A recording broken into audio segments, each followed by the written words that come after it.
আপনি ইসলাম চান, ইসলামে থাকতে হবে। যদি আজকে রাজনীতি করতে চান বাংলাদেশে, তাহলে প্রচলিত কুফরি রাজনীতির সাথে যোগ দেওয়া যাবে না। এটা কুফরি রাজনীতি। গণতান্ত্রিক রাজনীতি মানে কি? কুফরি রাজনীতি। আপনি যদি জাতীয়তাবাদকে সমর্থন করেন, এই জাতীয়তাবাদ হলো সবচেয়ে বুড়া মতবাদ, এটা হলো বড় কুফরি মতবাদ।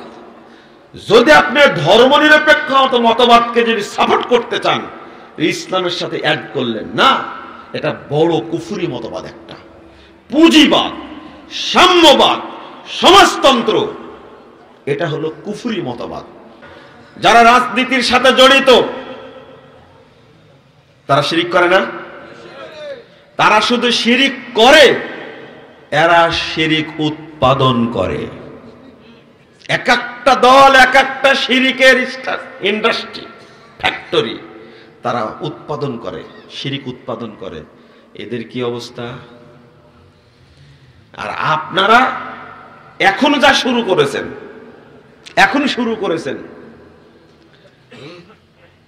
সেটা হলো বর্তমান সরকার চাচ্ছে ইসলামের কিছু নিয়ে আর কিছু ছাড় দিয়ে দুইটা মিলে খুব সুন্দর একটা পথ তৈরি করি। তাতে কি হয়? বাংলাদেশের ইসলামিক দলগুলো কিন্তু চাচ্ছে এটা, গণতন্ত্র থাক, ইসলামও থাক, দুইটা মিলে সুন্দর একটা কি বের করি, পন্থা বের করি, তাই না? চাচ্ছে না এটা? এটাতেই তো সর্বনাশ হয়েছেন। এই জায়গায় শেষ। মিশ্রিত করলেন কেন? আল্লাহ বলছেন ওয়ালা তালবিসুল হাক্কা বিল বাতিল, হককে বাতিলের সাথে মিশ্রিত করো না। করলেন কেন? ইসলামী হক, বাকি সব কি মিশ্রিত চলে? এতো তাওহীদকে তাগুতের সাথে মিশ্রণ করা যাবে না, দ্বীনকে জাহিলিয়াতের সাথে মিশ্রণ করা যাবে না, ঈমানকে কুফরের সাথে মিশ্রিত করা যাবে না। আপনি করলেন যে? আল্লাহ বলছেন ইন্নাদ দীনা ইনদাল্লাহিল ইসলাম, একমাত্র দিন আল্লাহর কাছে মনোনীত দিন কোনটা? ইসলাম। ইসলাম হক, ইসলামের সাথে একটা মিলালেন কেন? এই মিলানোর চেষ্টা করায় কুফরি। আল্লাহ বলছেন মাইয়াদুল্লাহ ইলাহান আখার, যে ব্যক্তি আল্লাহর সাথে আরেকজনকে অ্যাড করে, লা বুরহানা লাহু বিহি ফাইন্নামা হিসাবুহু ইনদা রাব্বি ইন্নাহু লা ইফলিহুল কাফিরুন। যারা অ্যাড করে তারা কাফের। যারা অ্যাড করে আল্লাহর সাথে অন্য কিছু, তাওহীদের সাথে তাগুত মিশ্রিত করে, ঈমানের সাথে কুফর মিশ্রিত করে, তাওহীদের সাথে শিরিক মিশ্রিত করে, ঈমানের সাথে নিফাক মিশ্রিত করে, নাউযুবিল্লাহ, আস্তাগফিরুল্লাহ, আস্তাগফিরুল্লাহ, মিশ্রণ করা যাবে না। আপনি দাঁড়ায় থাকেন শক্ত হয়ে। প্রতারিত করবে আপনাকে, আপনার প্রতারিত হওয়া যাবে না। আল্লাহ রাব্বুল আলামিন বলছেন, এই আয়াতটা তো জানেন, 117 নম্বর আয়াত সূরা মুমিনুন। আর একটা আয়াত শুনেন, আল্লাযী জাআলা মা'আল্লাহি ইলাহান আখার ফাআলকিয়াহু ফিল আযাবিশ শাদীদ। 26 নম্বর আয়াত সূরা কফ। আপনার মুখস্থ আছে আয়াতটা হয়তোবা, আল্লাযী জাআলা মা'আল্লাহি ইলাহান আখার, এক আল্লাহর সাথে আরেকজন যদি অ্যাড করেন, আল্লাহ বলছেন ফাআলকিয়াহু ফিল আযাবিশ শাদীদ, তাকে নিক্ষেপ করো কঠিন শাস্তির মধ্যে। কে নির্দেশ দিবেন? আল্লাহ বলবেন কঠিন শাস্তির মধ্যে ঢোকাও কে? আল্লাহ বলছেন ওয়ালা তাজআল মা'আল্লাহি ইলাহান আখার, এক আল্লাহর সাথে আরেকজনকে মিশ্রিত করো না। ইসলামের সাথে বিদিন কোন মতবাদকে মিশ্রিত করো না, তাওহীদের সাথে তাগুত মিশ্রিত করো না, ঈমানের সাথে শিরিক মিশ্রিত করো না। কে বলছেন? যদি করো ফাতুলকা ফি জাহান্নামা মালুমান মাদহুরা, তাহলে কি হবে? তোমাকে অপমান করে, লাঞ্ছিত করে, বঞ্চিত করে তোমাকে জাহান্নামে নিক্ষেপ করা হবে।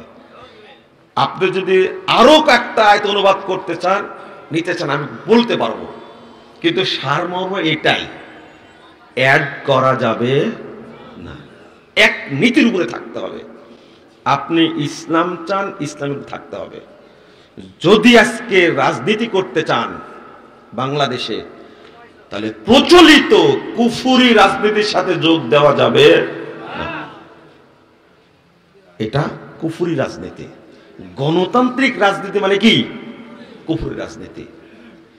আপনি যদি জাতীয়তাবাদকে সমর্থন করেন, এই জাতীয়তাবাদ হলো সবচেয়ে বুড়া মতবাদ, এটা হলো বড় কুফরি মতবাদ। যদি আপনি ধর্মনিরপেক্ষ মতবাদকে যদি সাপোর্ট করতে চান, ইসলামের সাথে অ্যাড করলেন না, এটা বড় কুফরি মতবাদ। একটা পুঁজিবাদ, সাম্যবাদ, সমাজতন্ত্র, এটা হলো কুফরি মতবাদ। ফামাদা বাদাল হাক্কি ইল্লা দালাল। আল্লাহ বলছেন, এই হকের পরে বাতিল ছাড়া কি থাকে? বলেন তো, সমস্ত ধর্মের মধ্যে কোনটা সঠিক? মিটালেন কেন অন্যের সাথে? মিশালেন কেন আপনি? একমাত্র ইসলাম। আপনি তো বুঝছেন না, আমি যেটা বুঝাতে চাচ্ছি। এইটা যেদিন বুঝতে পারবেন, সেদিন আল্লাহ রহমত নাজিল করবেন। কিন্তু আপনি বুঝছেন না যে বাংলাদেশে একজন পাওয়া খুব মুশকিল আছে, একজন যে এই নীতিতে বিশ্বাসী। বর্তমানে যে রাষ্ট্রনীতি আছে, এই রাষ্ট্রনীতি ইসলামী না কুফরি? সুযোগ একটা ছিল এই ছেলেদের, বাংলাদেশের মানুষের সুযোগ ছিল, কিন্তু সুযোগটা হাতছাড়া করেছে।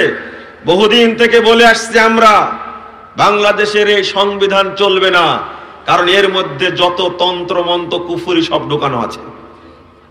আজকে বলছে এই সংবিধান বাতিল করতে হবে, বলছে না এখন? আমরা বহু আগে বলছি, আহলে হাদিসরা আগে বুঝে, আপনারা পরে বুঝেন। চলবে না। কত সুন্দর একটা পথ তৈরি হলো, তত্ত্বাবধায়ক সরকার গঠন করা হলো, সংবিধানে নাই, আছে নাই?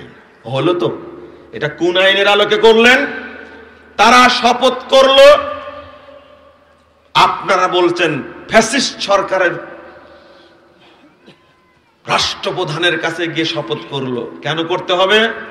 কি শপথ করলেন?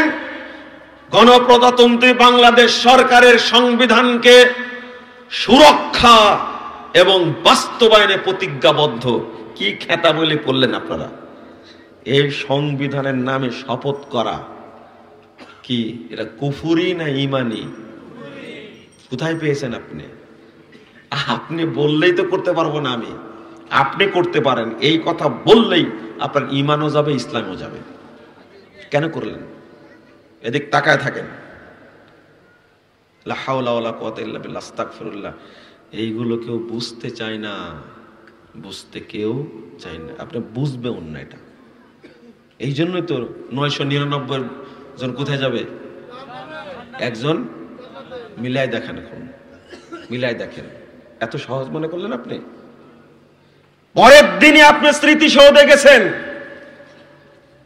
কি মা হাদিহি তামাসিল আল্লাতী আনতুম ওয়াকিফুন।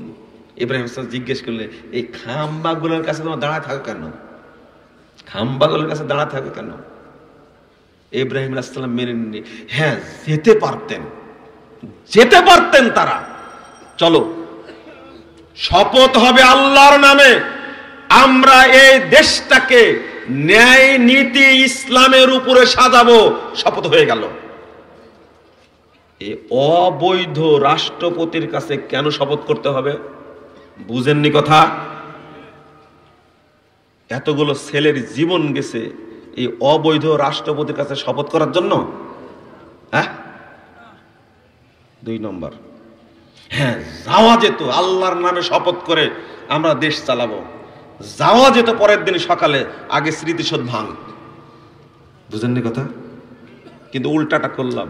এরপরে গেলাম শহীদ মিনারে, শহীদদের শ্রদ্ধা জানানোর জন্য। বলেন তো ঈমান আছে না নাই? না গেলেও নাই।